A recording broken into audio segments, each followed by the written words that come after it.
You know you add value. You know you put work in. You know you put effort in. You have sown into others, and yet you still have doubts about whether you can ask for anything in return without shame. Hey there, this is Patrice from patricewashington.com, where we chase purpose, not money. Welcome back, and welcome actually to the first official episode of our second year at Redefining Wealth. If you are new here, here's what you need to know about what you're stepping into. We are a community that believes that wealth is more than money and material possessions. You heard that right from your girl who's been a finance expert for almost a decade. We believe that wealth is more than money and material possessions. It is definitely, first and foremost, about well-being. And so we have what we call our 6 pillars of wealth. And you can go all the way back to the beginning a year ago and listen to those foundational episodes, because it'll give you an idea of what I'm talking about when I say the fit pillar or the people pillar or the space, faith, work, or money pillars. But for those of you who are my OG listeners, my purpose chasers, I am so excited to really explore what's next. I look forward to more great insights, great interviews, great series that are coming down the pipeline. I'm really excited about a few of the series that I've actually been recording already with just brilliant people. I am so in awe of the people that I get to connect with because of this podcast. And that includes the guests, but that also includes you. And I'm just so grateful. I really am.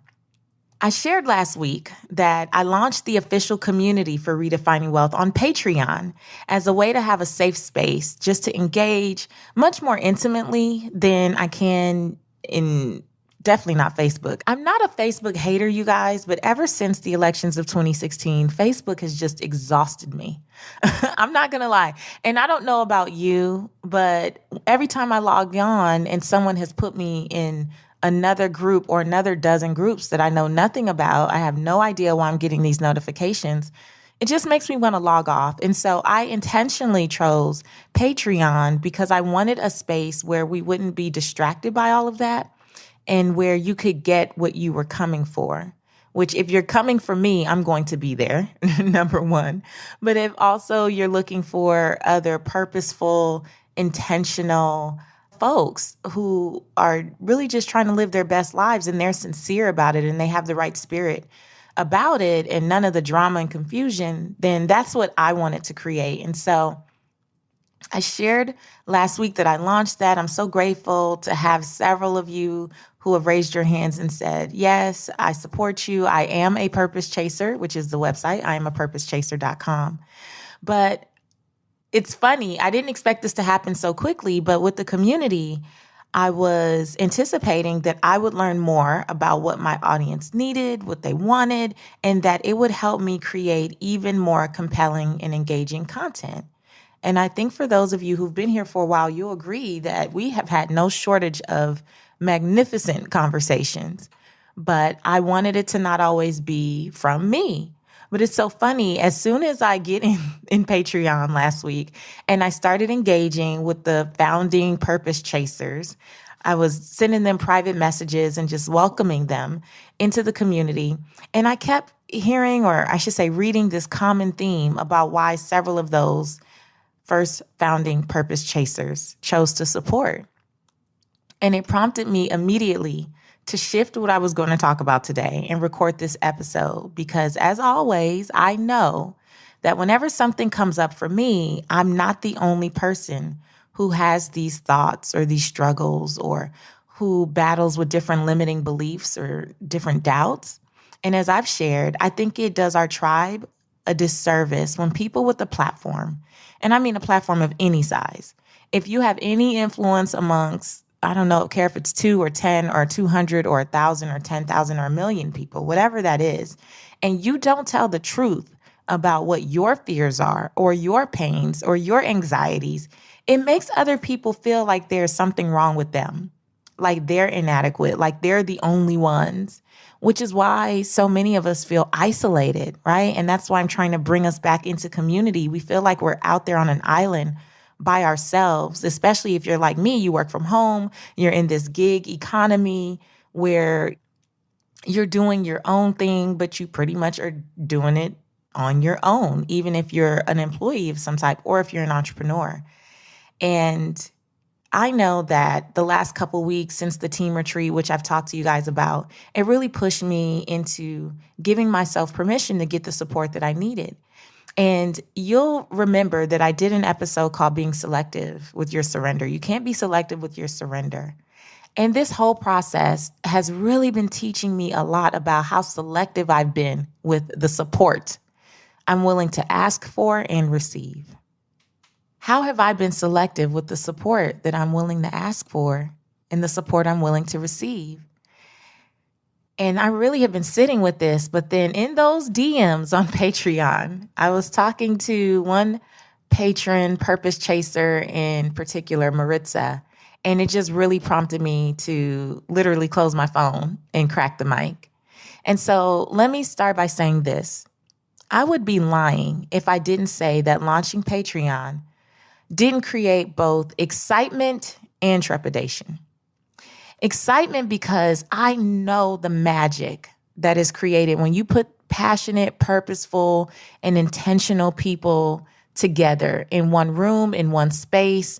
I really believe that magic can happen, that businesses can be born, clarity can be found, such deep connections, accountability, just aha moments galore. Like, I believe in that. I believe in the power of community.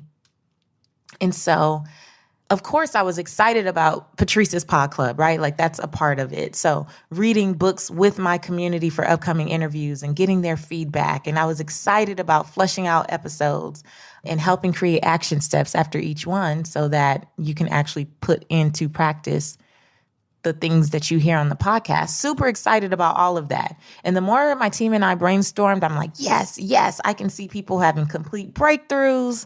I love it. I want to be a catalyst for other people's breakthroughs. God knows this is my heart. Super excited. And then, ... And then the little girl who struggled with rejection in different forms at different points in childhood kicked in and had that thought that said, what if no one shows up to the party? What if they don't get it? Like, what if they don't even get what you're trying to do? Or what if they're fine with keeping an arm's length distance? Because you're a lot. What if they just want to listen? They're not really trying to like put things into any kind of practice with you. They don't actually want to engage with you more intimately. The little girl kicked in. And I would be lying if I was like, yes, I just knew that it was going to be. No. I have a vision for it, right? I always say I'm committed to the vision. I'm not attached to how I get there. But I also realize that I'm not always in complete control of those old, nagging, unsupportive beliefs that raise up every time I want to do something new, or every time I want to stretch past my comfort zone, or every time I put myself in a place to say, hey, I need support. I need help. Has that ever held you back from launching something? Has that ever stopped you from attending a networking event where you knew your ideal clients were? Has it ever held you back from trying something new? Has it held you back from applying for the new job or asking for the raise or going for the promotion? If you have nagging thoughts that hold you back in different ways, then I needed you to know that I have those same thoughts. Those same things, types of things come up, right? That massive case of the what ifs. Oh, those what ifs will run you into the ground. The what if this, what if that, what if this, that, and the other. But what I share with you all the time is that we get to stand in the power of what is. And I'm so grateful that my what is kicked in. Because the what is reminded me that I do my best, and Lord knows I do my best to create great value each week for many people who I may never see, never have an interaction with. My what is reminded me that it's not my job to force people to do anything. It's my job to make something available and give them the opportunity to choose powerfully. The what is that there really are other people out there who yearn for the type of community and accountability that I yearn for. There are a lot of what is that far supersede the what ifs. And I gave myself permission to move forward in spite of those stories in my head, in spite of those old nagging thoughts that just want to creep up from time to time and stop progress. And because of that, I met Janelle and Maritza and Akila and Nakai and Letitia and Ezine and Trina and Darissa and Christina and Michelle and Darlene. Because I was willing to get out of my own way. I was willing to not let my what ifs overtake me, but to really, really focus on the what is. And so because I did that, I found myself in the direct messages on Patreon, chatting with several of our new purpose chasers.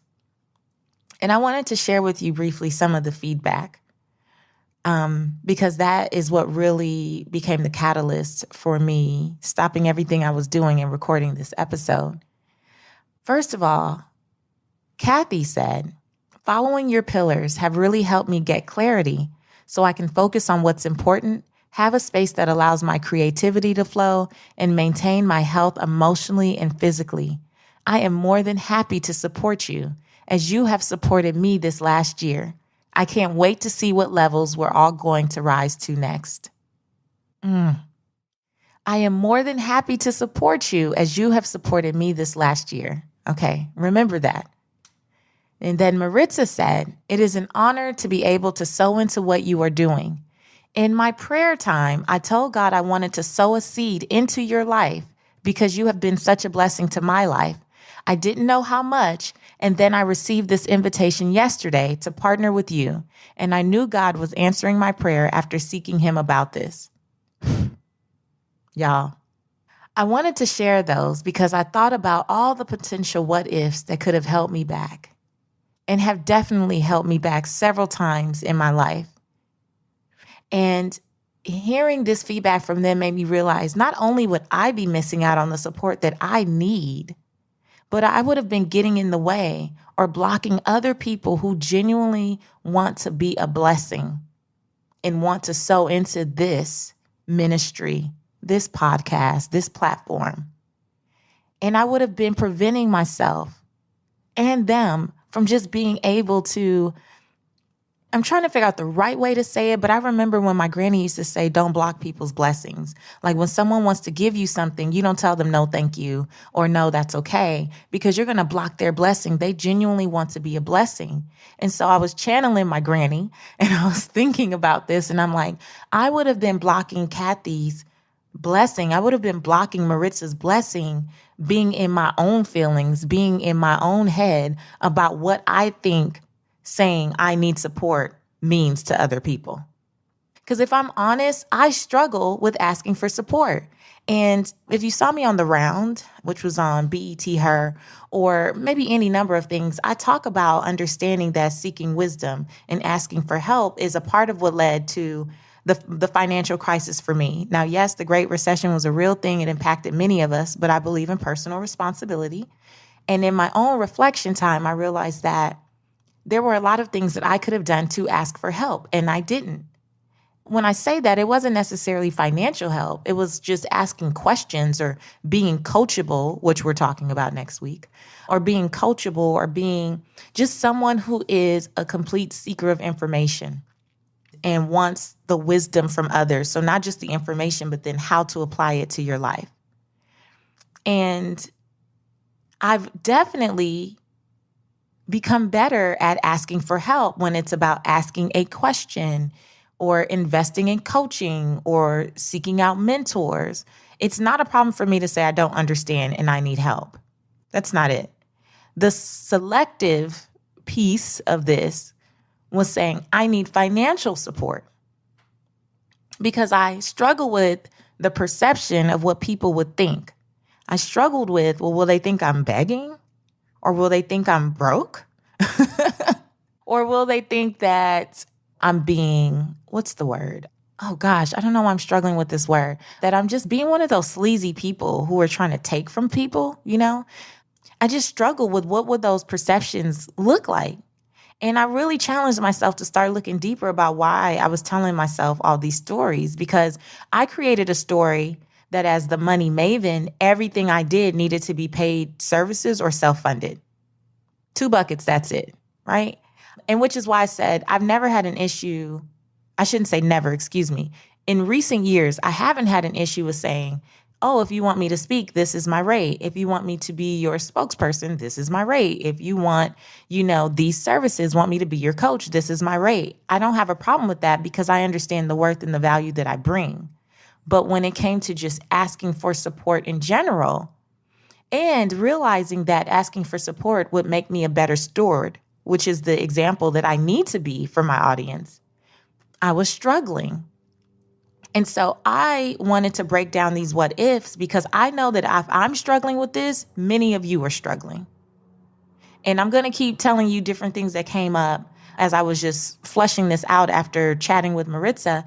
I just want to share different things because this is a community of very high achievers. The more I get to talk to you guys and know more about you, you have several more degrees than I do. Many of you have really great positions. I think job titles that my dad would be proud of. I always talk about him. Shout out to Dad. But you're high achievers. You're accomplished. You're educated. And you're also the main ones who will suffer in silence because you feel that because you know everything or you have the degrees or you have great education that people don't expect to have to help you. And I'm raising my hand because that's how I got here. That's how I got to this space. And so I want to make a disclaimer before I get into this too, that it's not just financial support. This can be asking about or asking for people's time, their talent, their expertise, their knowledge, anything. And I'm also saying this from the perspective of those who know they've put the time in. You add value. You put work in. You put effort in. You have sown into others, and yet you still have doubts about whether you can ask for anything in return without shame. Without shame. I know people want to hire me. I'm great talent, TV and radio. I know that. I know people want to coach with me. I'm excellent as a business coach. Excellent. I know people want to hang out with me because I'm funny. No. Actually, a guy sent me a DM on Instagram and said, even though I tell corny jokes on the podcast, he loves it. I forgot his name right now, but shout out to you, sir. No, right? But support me, giving assistance to, especially financially, enabling to function or act. Nothing in return, no strings attached.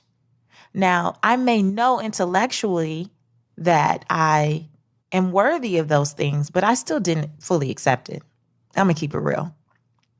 And so here are some what ifs I want you to consider if you struggle like I struggle in this area.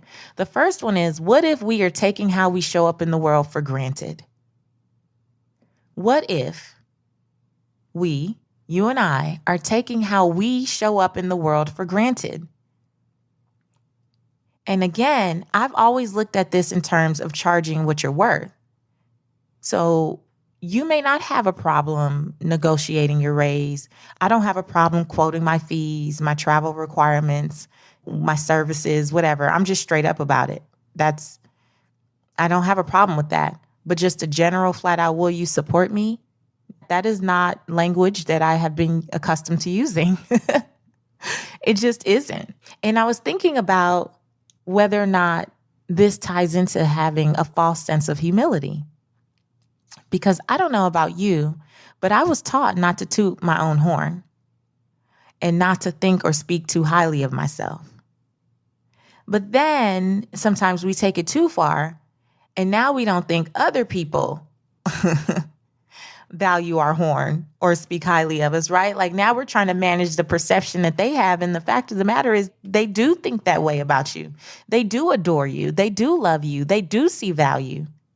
And so, yeah, it doesn't honor God or the gifts that God gave us so freely when we take the contribution that we're making to our communities for granted. Cynthia said in her DM, let me go back to it. She said, I'm more than happy to support you as you have supported me this last year. Now, without knowing the names, the faces, the demographics, anything about you all, I carry you in my spirit. I think about what matters to you. I think about how I can add value to your life. So why would I take it for granted that you would appreciate that? That doesn't even make sense. It doesn't. It doesn't make logical sense. But, our logical brain only runs 10%, barely 10% of our actual actions. And so there was a disconnect there for me. And so I want to know for you, what if we are taking how we show up in the world for granted? Are you taking how you show up in the world for granted? Especially when it comes time to get the support that you require. The second thing I considered is, what if people want to support us, but they don't even know how? Now this is good. You got to listen. What if people want to support you, but they don't even know how? Now, I speak all the time all over the country. You guys know I've been on this tour with Paul Mitchell Schools, and it's not just for the students, it's open to the public. So if you're in Cleveland, Columbus, Chicago, San Diego, Detroit, Las Vegas, Delaware, New Jersey, check the calendar on my website because I'm coming and you can come see me. But I mostly talk to the young people, right? And I'm telling them, instead of always asking for what you can get from people, stop sliding in people's DMs on Instagram and talking about what you need. Gimme, gimme, gimme, gimme, and take on a more give, give, give attitude. We've talked about that in episodes past. I think with Lovey Ajayi and possibly Kelly Cardenas. But we talked about giving, giving, giving, right? That you would be so much more memorable if you slid in the DMs and said, how can I support you? Now, I have been spreading that message for the last year, if not more. Stop trying to get stuff from people and ask them how you can support them. But here's what I didn't do. Until now, I never took the time to sit down and really draft how I needed support. So let's say people say, how can I support you? Have I really been prepared with an answer? I have been saying the same generic things. Definitely share with your friends and family, which I mean from my heart. Rate and review, which I definitely need as a podcaster. But I've been saying very generic things instead of saying, you know what? It's expensive to put this podcast together and I need help. I need support. But instead of saying that, I was going to the generic stuff. So I'm wondering, do you go to the generic, stuff? Do you go to the default answer? Or do you really take inventory of what are the ways you could truly be supported? And when someone says, how can I support you? Are you prepared to not be bashful, but to be bold about what you say you need? Man, I am moving out of this bashful space when it comes to saying what I need. I want to be more vocal. I am becoming more vocal about what I know I need. How can I support you should be answered with a genuine answer for how you need support, with a genuine response for how you need support. So I do believe in practicing how you want to play the game and being prepared. And so for myself, I've been writing in my journal the many ways that I need support, the many ways that I think there could be a genuine opportunity to receive help and to receive the support that I need. So that's the second what if. Here's the third. What if God wants to answer our silent prayers, but he's waiting on us to use our voice and actually say, I need help? What if God wants to answer our silent prayers? What if he wants to answer whatever those needs are you say you have, but he's waiting on you to actually step up and use your voice and say, I need help? There are businesses that go out of business every day for a number of reasons. We hear the statistics. They always seem bleak. The small businesses go under in less than 2 years. But I know that some of the reasons associated with going under is them not asking for help sooner. Not asking for help sooner. I am sure you've heard that pride comes before the fall. And sometimes we may be silently praying, not fully expressing it to others, but silently praying for a certain thing. But are you praying and then too prideful to actually vocalize it? What if we pray about it and the answer is ask for help? How many of you do what I've done in the past and you go back and just pray harder and longer?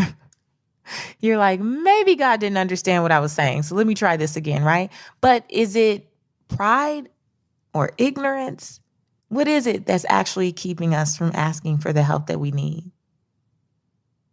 Now, I don't know this to be fact, but I'd like to venture to say that at some point, I'm going to meet my maker and he's going to say, why didn't you do X, Y, and Z? Now, I know that I've sown a lot of great seeds, put a lot of great things out there, but I also know that I have allowed not being willing to ask for help to hold me back from doing much more. And a part of my commitment over the next year is to be an example for you of what it looks like to push past the what ifs and just keep being bold and asking for what I want, with no concern about if the answer is a no or some form of rejection. So what? I asked, because there's too many things that I've missed by not asking. I almost missed the opportunity to connect with some phenomenal women already. They're all women, so I can say that, purpose chasers. We welcome men. You guys are allowed if you'd like to come. But I already can see that I'm going to be richly blessed just by being in community with the women who have joined. And I hope that they feel the same way, that they will be richly blessed by being in deeper community with me. And so I know, first of all, off the top of my head, several things, right, where I didn't know how to ask, or I wasn't prepared to ask, or I was just too prideful to ask for the help or support I needed. And those opportunities have passed. And I'm making a pact that I will not allow that to continue in my own life. And I want you to join me in that and be bold about whatever those things are for you. And the last one I'll share for now, if I think of some more, I will definitely share it, Purpose Chasers, in the Patreon page. But what if our irrational fears are making us irresponsible stewards of the resources or gifts that we've been blessed with? This was a big one. This is the one that challenged me a lot too. What if our irrational fears are making us irresponsible stewards of the resources or gifts that we've been blessed with?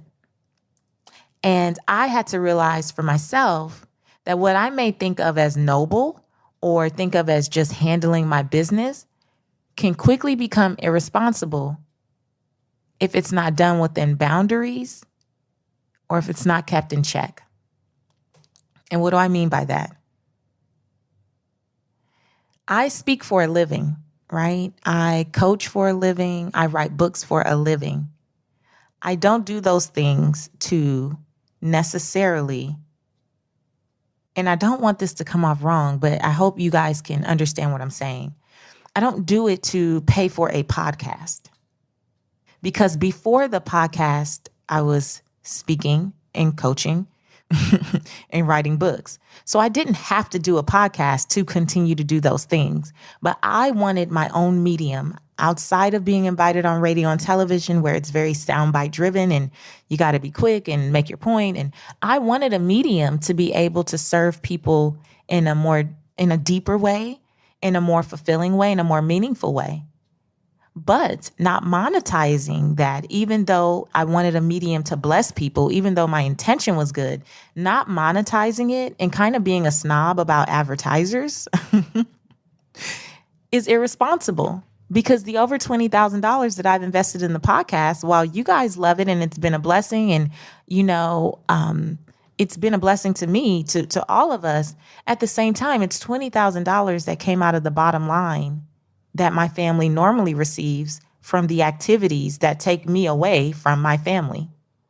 So this irrational fear about not wanting to ask for support was really making me also irresponsible as a steward, because my income from the normal activities that I was doing pre-podcast, I could not all of a sudden take a chunk of that and say, hey, I'm going to take that away from my daughter's college fund, or I'm going to take that away from our family vacation, or I'm going to take that away from those things that my family needs in order to just do this just to say I'm doing it.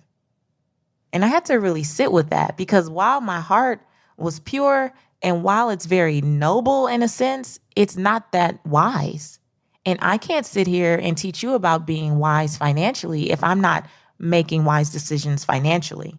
And while I have several other things going on, you guys all know that at the end of the day, as a business owner, everything that we do should have a platform and a formula to support itself. And while I know that I was sowing good seed and good soil for this first year, if I would have let those irrational fears run me and not launched Patreon, then I would have really been doing a disservice to myself, to my family, and also to you all. Because the reason that so many of these businesses go out of business is because it becomes unsustainable. And so while we could have a good thing for a year and be like, rah, rah, rah, if you came onto your podcast platform or app or whatever you use to listen, and it was no longer here and you just listen to the same back episodes forever, then how would that really be serving you? So if I allowed myself to turn this into something completely unsustainable, how would that serve you in the long run? How would that serve what I'm saying my mission is? It doesn't. And so I want you to think about that in your own life, in your own business, in your own careers. How are your irrational fears making you an irresponsible steward? How are your irrational fears of not asking about the raise or promotion or asking for support to get to that raise or promotion making you irresponsible over your finances because you're not keeping up with your bills, or you're not keeping up with those things that you say are important to you? So listen to this a couple times if you need to. These what ifs are strong. And again, I said, I know my community, you are high achievers. You are well educated. You are well informed. You are very smart people. I heard what you said you do. All the doctors and the lawyers and the engineers and the city planners and you guys are amazing. The entrepreneurs, those of you who are truly out here chasing purpose and making a difference, you are phenomenal. And you also are most likely to suffer in silence. And I know that these what ifs were not just for me, they were for you too. And so here's the big takeaway for all of us. And it came from my husband, and it was so simple. And it's why I titled this episode what I did. When I was reading message after message after message out loud, blown away by Doris's message and Kathy's message, I was blown away by what you guys were sending back to me and what you were posting on that Patreon wall. And my husband said so eloquently, so simply, I don't know what the surprise is. People want to support you. People want to support you. You guys, it's not them, it's us. It's us. Are we taking ourselves for granted? Are we not being clear about how people can support us? Are we praying but then too prideful to vocalize that we need help? Are we allowing our irrational fears to make us irresponsible stewards? It's not them, it's us. And here's the connection to wealth. Closed mouths don't get fed. Remember, you used to hear that back in the day. A closed mouth don't get fed. You need support. People want to support you. So make it easy for them to do that. Make it easy for them to do that. And I want to thank several of you who sent one-time donations. I am putting them to the side, and I am finding a way to use the money raised from the one-time donations on Cash App and PayPal. Thank you guys so much for those of you who reached out about that specifically, because I want to bless some folks with a 1-year membership to be in the community. So I'm going to figure out the best way to kind of launch that. We'll do it in December because I want to give folks enough time to contribute to those one-time donations. And then we'll see how many folks we can bless with either being in the pod club or one of the different tiers. We'll figure that out. But Also, if you want to become a founding purpose chaser, when we get to the first 50 people, we're going to create a wall on my website at patricewashington.com and highlight each one of you who raised your hand, said yes, you believe in this mission, you want to sow into this ministry, and you will be a founding purpose chaser.